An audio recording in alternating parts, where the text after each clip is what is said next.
Today we have a fantastic guest with us. One of our most important associates, and also one of our top-selling associates. She leads Lost Tree Realty, which sold over $71 million last year, if you can believe it. And she's a perennial top producer. She's got a Wall Street background, turned real estate, and she's a part of the core of our company. Somebody that we rely on, somebody that we learn from, and that's exactly what we want to do today. Denice Sexton with Lost Tree Realty and Illustrated Properties. Welcome. Thank you. This is exciting. That's quite a build-up. Hope I live up to it. Well, I think we will. We have all the equipment, and we have the lighting and everything else. So this is fun. We're going to talk a little real estate, talk a little banking, talk about all the uncertainty that's happening in the world that's kind of bleeding over into into the real estate business right now and into the luxury market, which is the area that you operate. But let's talk about the background. How did you get into the real estate business with coming from Wall Street, coming from a finance background, and how does it translate over? So, life's a journey. Started out right out of school on Wall Street and was lucky enough to work with some very, very strong and generous folks who brought me along, mentored me, taught me how to operate in a mostly male world at the time, and taught me how to operate with high net worth folks and understand the inner workings of the financial markets and how that bleeds into the world at large, not just real estate, but into our everyday world as well. So I was very fortunate there. And then I left Wall Street. I met my husband there, and then I left and raised a family for a number of years, and was also fortunate to be Bud Adams' neighbor. Yeah. And got recruited to Illustrated Properties. Founder of Illustrated. Yeah. Great neighbor. Yeah. And a great owner, and was fortunate enough to be recruited by him to Illustrated. Yeah. And started out in the luxury market there, and used a lot of their support, support that he had brought to the firm over years and years, and had recruited a lot of other luxury agents at the time that were there that I learned from. So one of the core values I think that we have at the firm is supporting each other, mentoring each other. And I was mentored when I first came to Illustrated, and so I like to do that now as well. Well, success breeds success is what we say, and bringing in different people all the time so we can learn from and have a different perspective has really been important over the last several years as the luxury market is completely transformed in this area. And then of course it seems like the last 6 or 8 months we've been in this financial world where we're trying to figure out what's happening next. What's coming down the pike, and what do you see for the luxury market and the financial markets and how they all blend together? Well, I think the luxury market, as you say, has transformed. I think the COVID world transformed it to some extent. But who could have foreseen that? Who could have known that was going to happen and had factored that into their life? No one. It was pretty scary those first 3 months totally before scary. we knew that I can remember having listings where I would get an offer and I would tell my clients, who knows what's coming down the pike? Yeah. We got to do something here. Yeah. But ultimately, it changed the state of Florida and the luxury market in this area for better or for worse. I think in most cases for better, but it's created a little bit of a vacuum, which is now starting to decompress, if that makes sense. We are seeing volume increase. And one of the things that's become clear to me this season is that homes that need work are sitting, while homes that are totally renovated are selling just as quickly and forcefully as they did in the pandemic. What do you think the driver of that is? Well, I think people are gun shy about getting involved in a long-term project. Yep. Supply chain, we're not sure how that all is going to play out. Prices have skyrocketed for repairs and workmen. So I think that's part of it. I still see a strong stream of folks coming to Florida. It's gone back a little bit more to seasonal, where during the pandemic it was, 12 months. But now I'm seeing more seasonality return to my markets. I work in markets that are primarily supported by snowbirds. God, what a word that is. But yeah.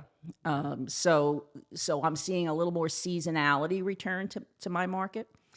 And but it's still, if you're priced right, if you're vigilant about exposure, you're in pretty good shape. It's interesting to when we talk about that seasonality, because we were so seasonal here in South Florida for a long time, and then everybody stayed for throughout the pandemic in the year or two that followed. It'll be interesting to see how those sales numbers change, and you and I have talked about that over time. But as you have a lot of permanent people that have moved here with families, and of course you see our schools that are stressed, packed. Yeah, they're capped out, and they've got waiting lists. And of course, we have waiting lists. We still have low inventory. Things have slowed down, but our prices remain high, and our inventory remains low. And I think that that inventory shortage is gonna persist. But it'll be interesting to see what our market turns into from a seasonal standpoint in the future.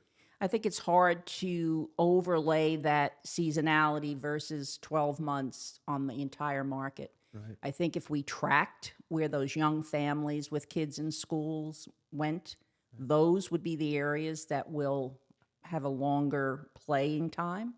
But the areas that I work in, the high-end golf and water communities where my folks are through that period of their life, mostly, they're returning a little bit more to seasonality. So we may have sort of a bifurcated situation where part of the market is returning to seasonal and part is becoming more 12-month oriented with the younger folks. It's a kind of a good lead into one of you of course sell in all of northern Palm Beach County, but one of your areas of specialty is with Lost Tree Realty is obviously the Lost Tree community, one of the most special places that we have in South Florida. I mean, it's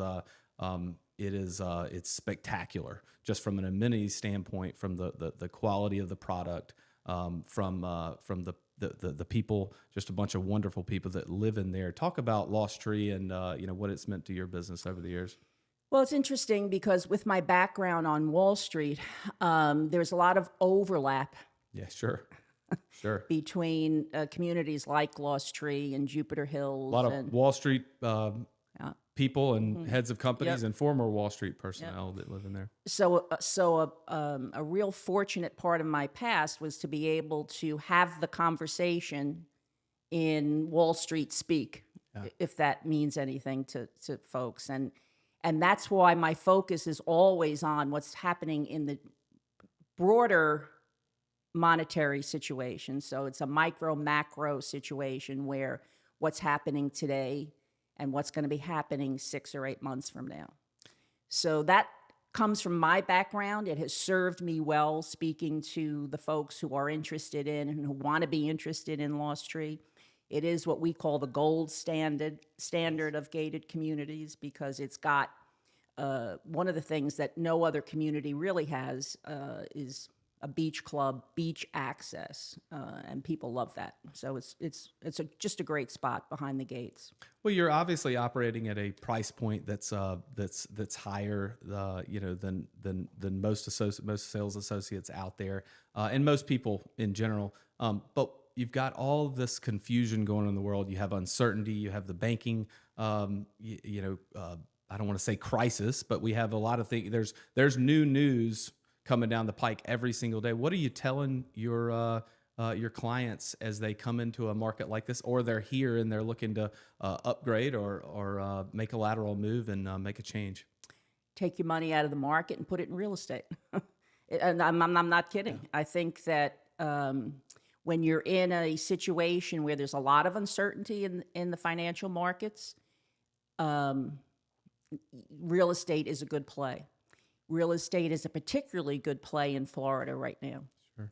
So some folks understand that, but unfortunately, everybody wants to get the last nickel out of the stock market and then, potentially come to real estate. But I am having some success on both sides of the coin. So I have sellers who had, you know, maybe a HELOC on their home, and rates are now up at 6%, 7% on some of those loans.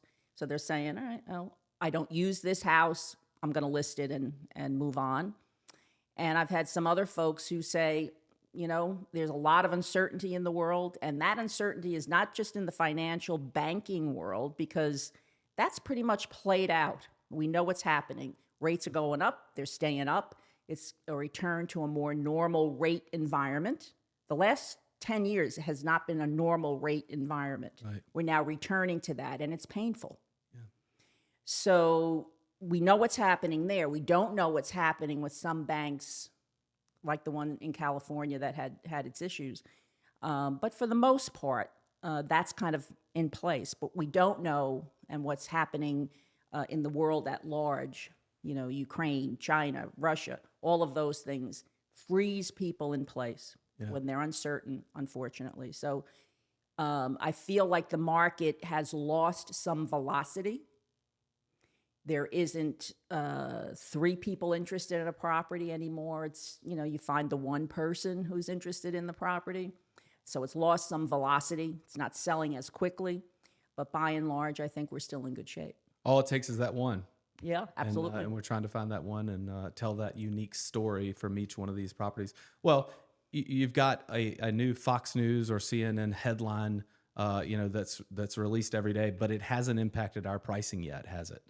Do you know, and I think from a national standpoint, local standpoint, also national, everybody wants to know what are prices going to do. And of course, we don't have a crystal ball, but you know, which direction do you think we're going from a look? I think the markets standpoint?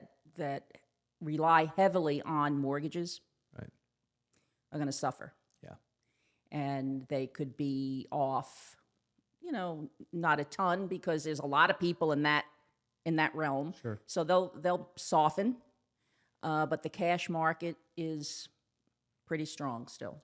And talking to people about a defensive position for the next year, what's a defensive position to be in, you know, with your money out of risky situations in the stock market or in the bond market.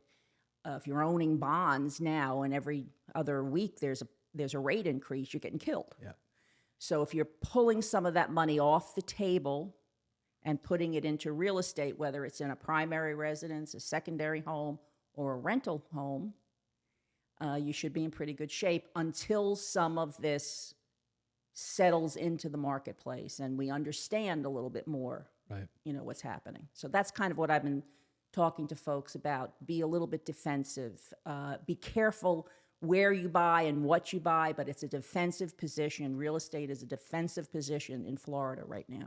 Especially in an inflationary environment. Absolutely. like we're in right now. Well, you've been this has been fun. You've been doing this for many years now. Easy. You're it's not too long, not too many years. A lot of years. Just long enough to know what you're doing a little bit. So you've got it covered. There are you know, this industry is it's a top heavy industry. There's no doubt about that. I think Wall Street was a top heavy industry. I think real estate was probably a much more top heavy business, where the upper end, more successful people, the gap is much wider between them and the rest of them. And you're certainly on that upper echelon. What do you think over the years when you go back and look, and it's kind of hard to say, well, these are all the things that I've done right, but what do you think has attributed mostly to your success over the years in working with people to buy and sell homes? Well, look, I as I said earlier, I think I've been very fortunate to be in a position where I can leverage what I did before into what I'm doing now and understand it at a pretty deep level.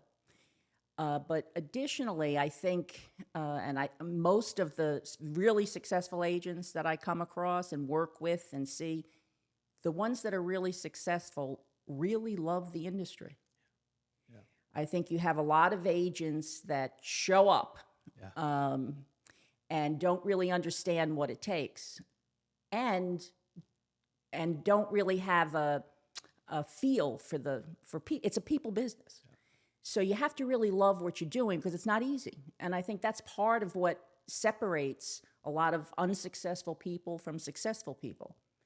It's not an easy industry. And I think many, many people don't understand what goes into being a successful or even a moderately successful agent. Knowing your markets, knowing your numbers, meeting people where they're at, and enjoying it. It comes across if you're really interested in your client and what they're trying to accomplish versus if you're just dialing it in. So I think that's huge. I think if you're happy in the industry, if you enjoy what you're doing, if you enjoy people and wanting to help them, I think that translates to, you can learn anything. It's a transferable skill. You can learn the skill of contracts and inspections and photographs and marketing. You can learn all of that, but you can't learn loving it. Yeah. You got to want to be there. Absolutely. We interview people all the time that want to get into the real estate business, obviously, and one of the things that they mention is the flexibility associated with the business. And I always laugh just like you just did because there's not, when you're at the upper echelon as you are, there's not a lot of flexibility. You operate and you work when your clients are ready to go. Well, I kept you waiting a little bit today just because of that situation. And I was glad for you to do it because I know what you were trying to sell, and I hope you did it. So it's flexible in that you can manage your time and how you approach it. And I know all of the coaches are, trying to get agents to manage their time, which is kind of really not true. Clients manage your time. That's exactly right. The client calls, you hop. And I don't care how successful you are, when the client calls, you move, or you're not successful for very long. Yeah. So, I think that's all part of people at whatever age coming into this industry. And the one thing I love about the industry as well is it's always been fair to women, fair to people who are aging, second careers. It's always been an industry that welcomes and people can do well with a family, not having to be in a desk from 9 to 5. You can do some work from home, which has become very popular. But you have to do the work. Yeah. There's just no way around it. It's a work business. It's a meritocracy. Yeah, when you sell, you work harder and you sell more, and those are the people that make it. And it has nothing to do with much else. Hey, we really, really appreciate your sales, all your sales numbers. Even more important than that, we appreciate all that you do for our company and the Ritz-Carlton elite customer service that you provide to your clients, taking care of people every day. And we're really grateful for you. Thanks for doing this today, Denice. Appreciate you too. Absolutely.